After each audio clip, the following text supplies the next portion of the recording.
Hello everybody.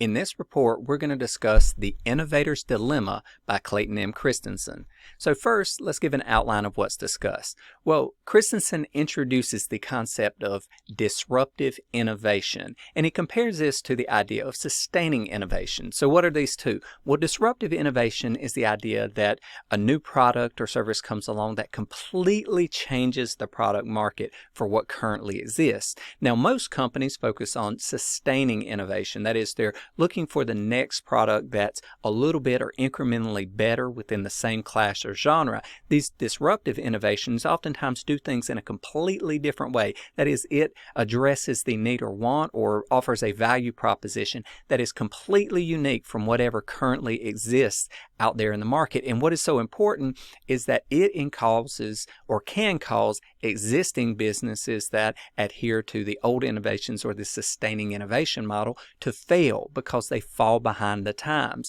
And he offers numerous examples in the book. Some examples that are out there publicly would be like film cameras. Eastman Kodak did not embrace the digital revolution, or Nokia as a phone maker did not embrace the change to smartphones from traditional types of phones such as bar phones and flip phones.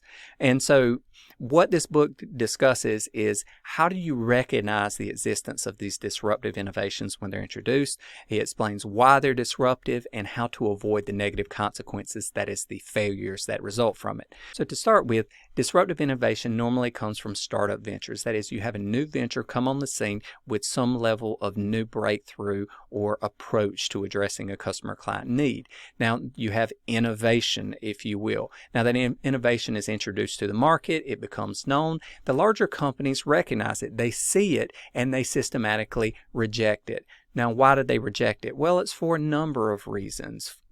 Some of them might include, one, the initial market for the product isn't adequately big. That is because oftentimes the product is starting downstream. It's more primitive. It doesn't offer all of the advantages of the existing products in the market. So the business overlooks it and says this is an inferior product.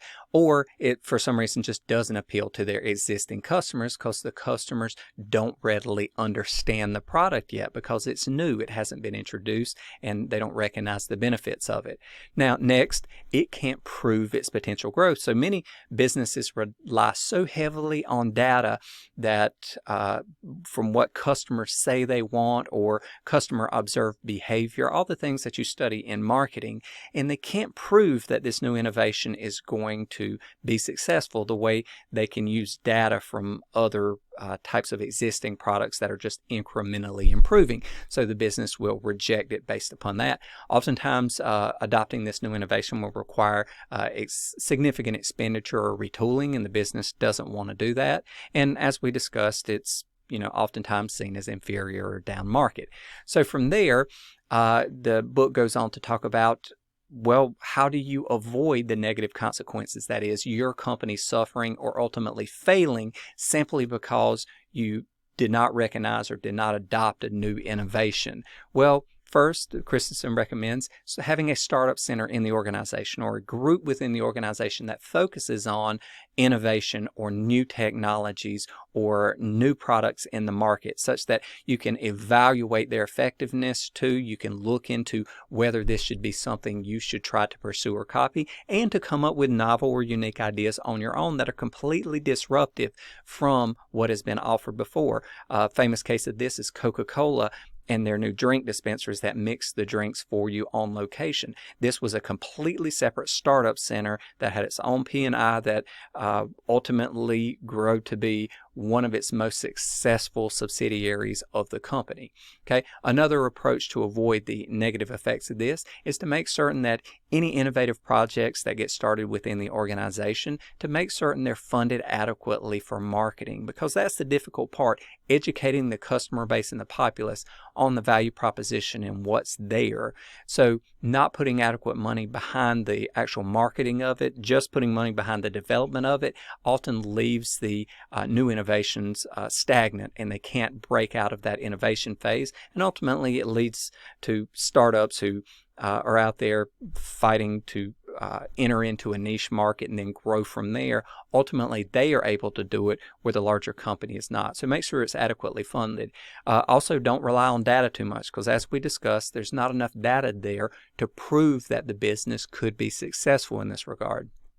And then lastly, make certain you have an adequate management or joint venture relationship with this internal group that does the startup stuff. Make sure there's a level of autonomy there, that there's, again, adequate communication that goes back and forth between the two groups.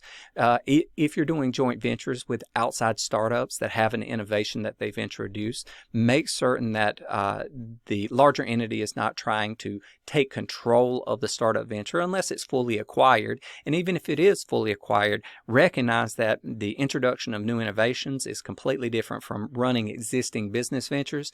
So you have to give that startup venture some level of autonomy such that they can do what they do, that they can enter into these niche markets, they can grow in popularity, and then they can get to the point that they can scale within the existing marketplace. Now, overall, if you'll do these things, existing companies that are going through that sustaining or marginal innovation model can adequately protect itself against these disruptive innovations that come along in the market and completely undermine the business model or operations of the business. So that is The Innovator's Dilemma by Clayton Christensen.